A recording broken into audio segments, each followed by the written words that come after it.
I was, I mean, he wasn't even that good of a delegator. He just wasn't a leader. He wasn't decisive. Somebody would tell him to do something, and then he'd be like, "Oh yeah, do that." And then the other guy would be like, "No, no, but I have the better idea. Do that." And he'd be like, "Oh, okay, yeah, do that." And so then these guys would be fighting, and he'd be like, "What? Oh," and it just didn't work, you know. And he would just go off hunting all the time. And I mean, he likes locks, but what does that have to do with politics? And then his wife, Marie Antoinette, she was a Austrian, and they didn't really like, the people were starting to be like, oh, it's just the royal family, and our queen isn't even French and doesn't even speak our language, and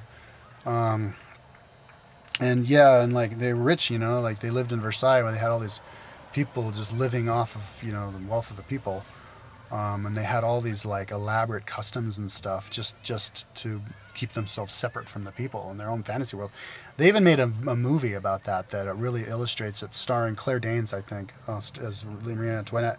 And the movie ended before all the shit hit the fan. It was just like the movie was about the opulence of them, but I mean, she had like a white. This is when the powder puff wigs were in style in the 1700s, but she had a powder puff wig that was 3 feet high. The corsets and the jewels, and I mean, it was so bad that one guy who was in the politics was like wanted to make her happy, so somebody told him that if he bought this diamond necklace for millions of dollars, then he could, she wanted it, and so he bought it for her, and then so if she came but she would come and meet him and in the nighttime, and then he would give it to her, and then she'd walk off. So they got some prostitute to walk up and just kind of pick it up, and he didn't even like look at her clear enough, and the lady walked off with it, and so they got him to pay for it out of, because he was like some treasury guy with government money, and then he didn't even get the jewels. Some people just made off with it and got the money and the jewels. So,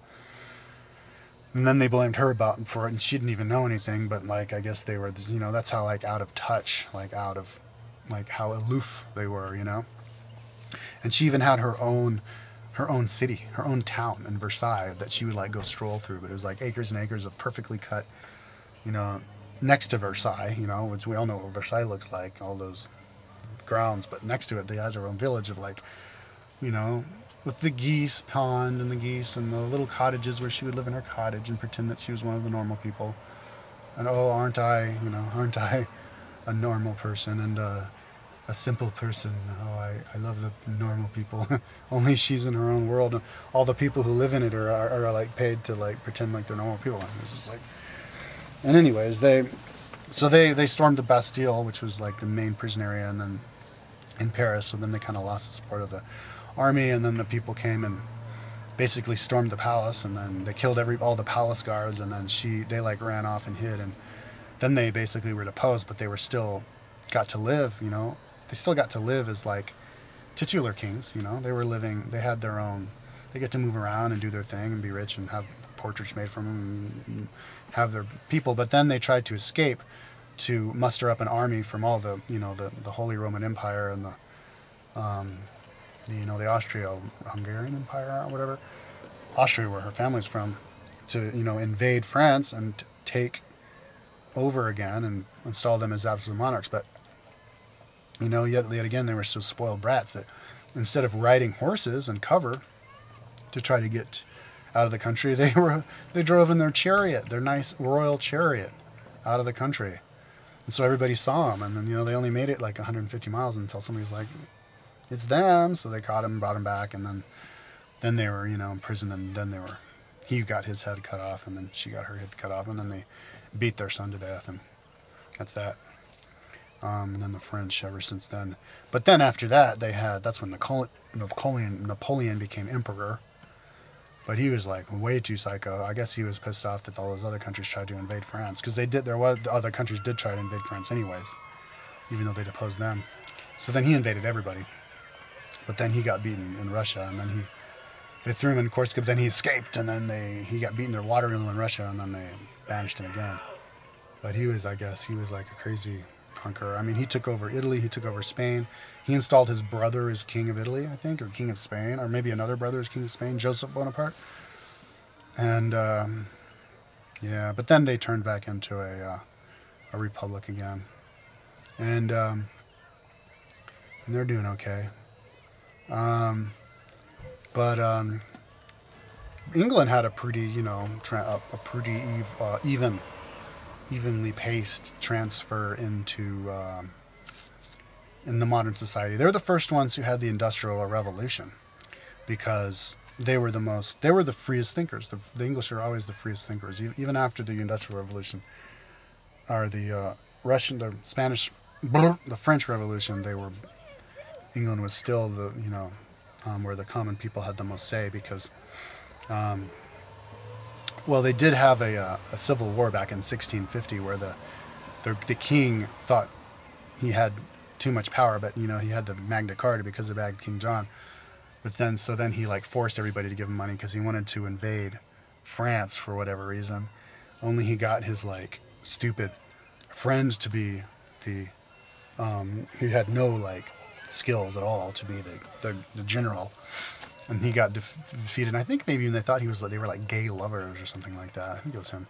But anyways, they ended up he had a civil war with, I think, what was it, the Jacobites or something? I don't know, some Scottish people or other. I don't know. It was like some other guy, but Oliver Cromwell's guy. And then they defeated him. They defeated the royalists. So then they cut his head off, Charles I.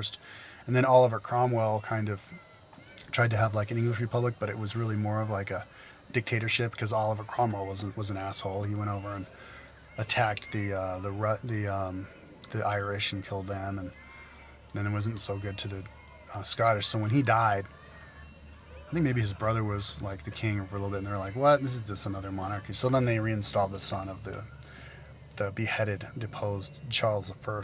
They installed him again, and then that was another kingdom until they made the United Kingdom in 1707 with England and Scotland and Ireland.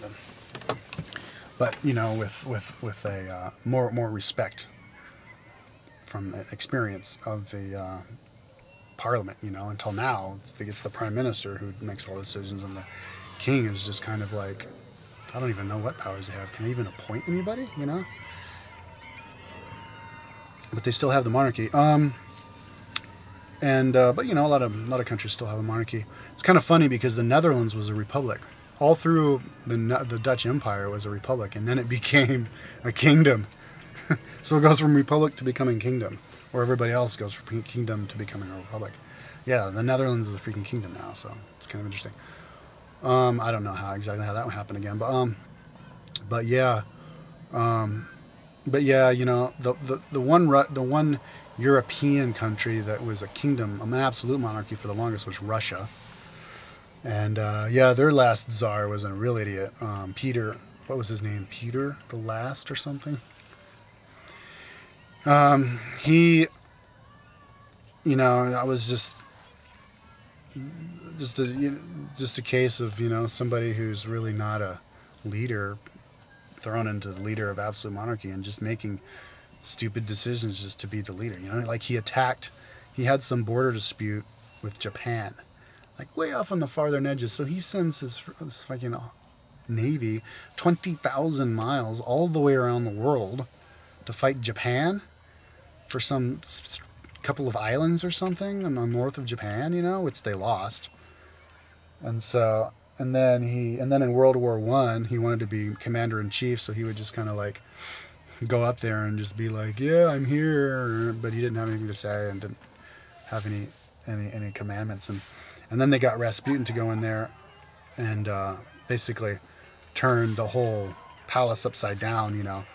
I mean, if you're the royalty, you're supposed to be royal and have respect for women, and they just bring in some like, ratty looking dude in there to like basically rape all the women. He like raped all the aristocratic women, and they ended up, in order to save the monarchy, because people were starting to think that they were idiots, they killed him. Even though the Tsar didn't say that they could. They just did it anyway.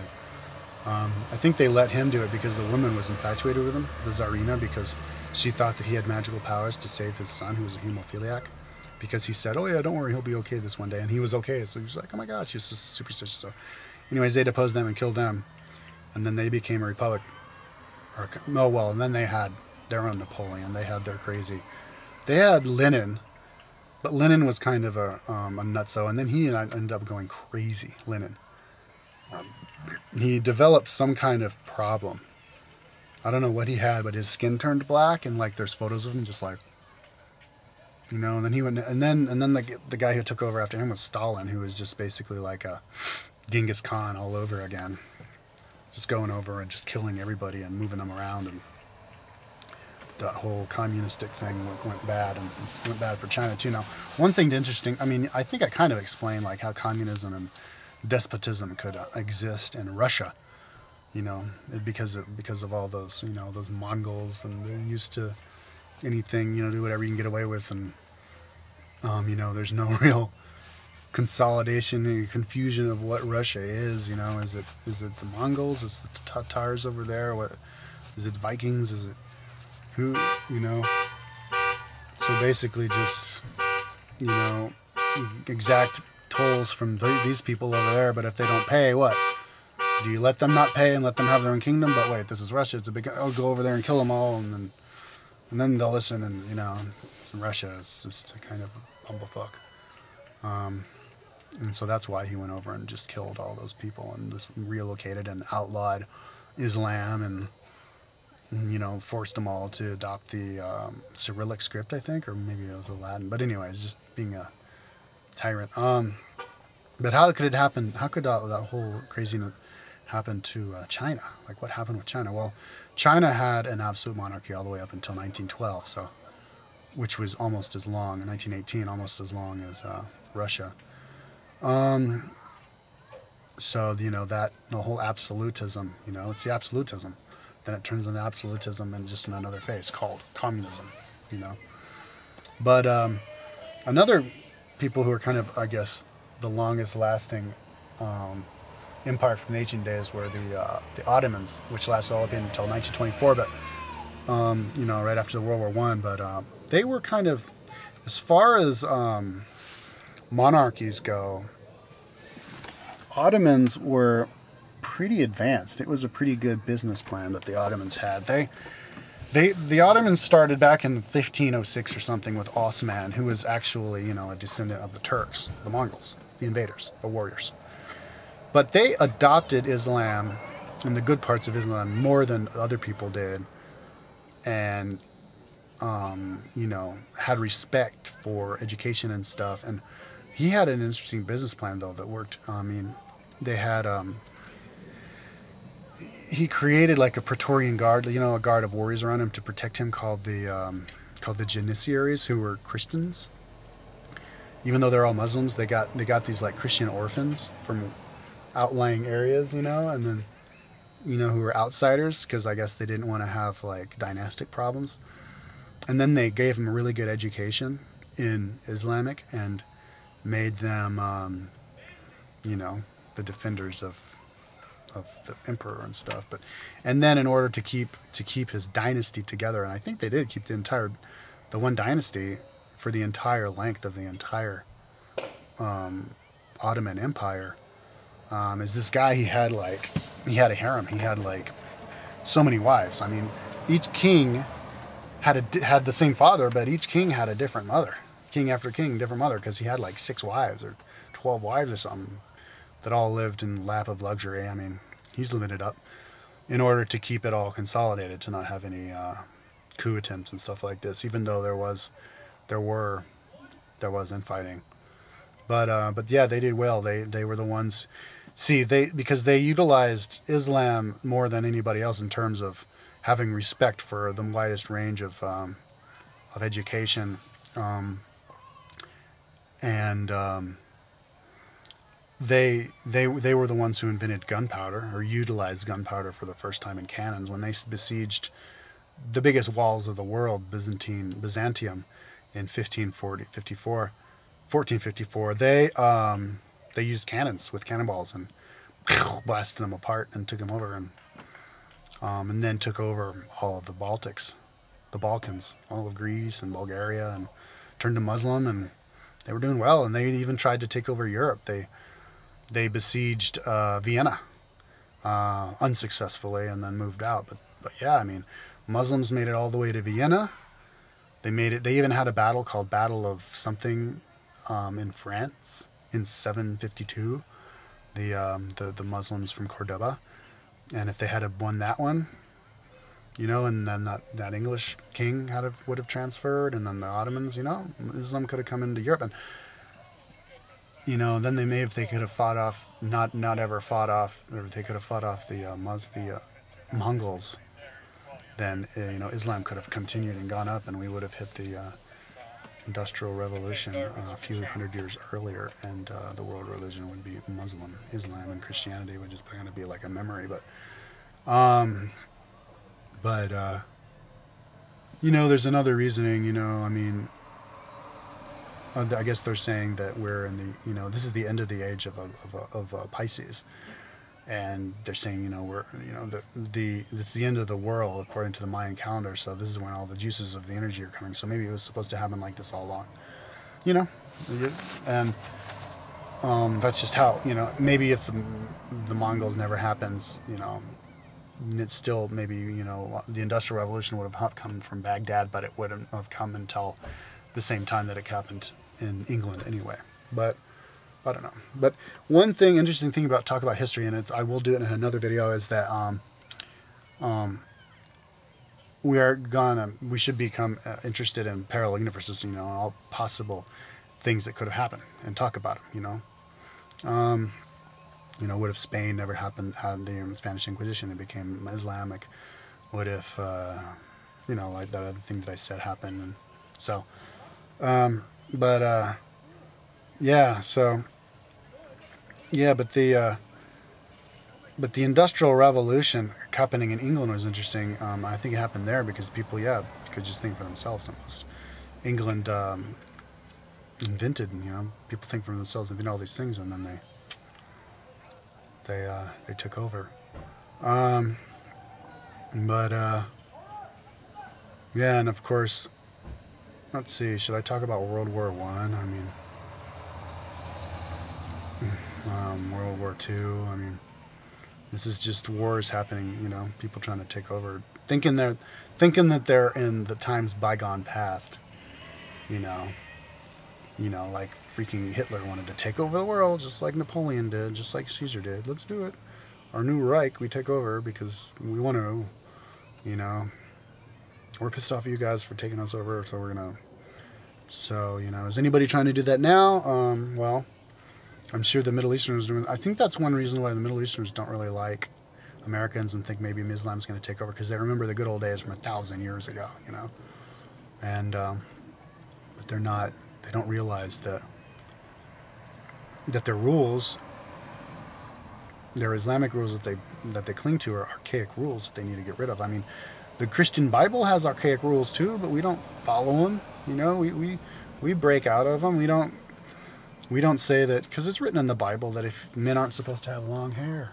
It's been written in the Bible that you're not supposed to eat pig. It's written in the Bible, you know, that if some angel comes down and tells you to kill your son, you should do it because the angel said so, you know. It's like exercising absolute power back then, but we don't follow that stuff, even though we're Christian, you know. They can be Muslim without having the eye for an eye, tooth for a tooth public executions thing going on down there. But whatever, they'll learn. So, I guess that's that. That's really all I want to talk about. I've been talking for like 5 hours, so that's part 2 of recorded history. I'm sure I forgot a lot, but that's enough.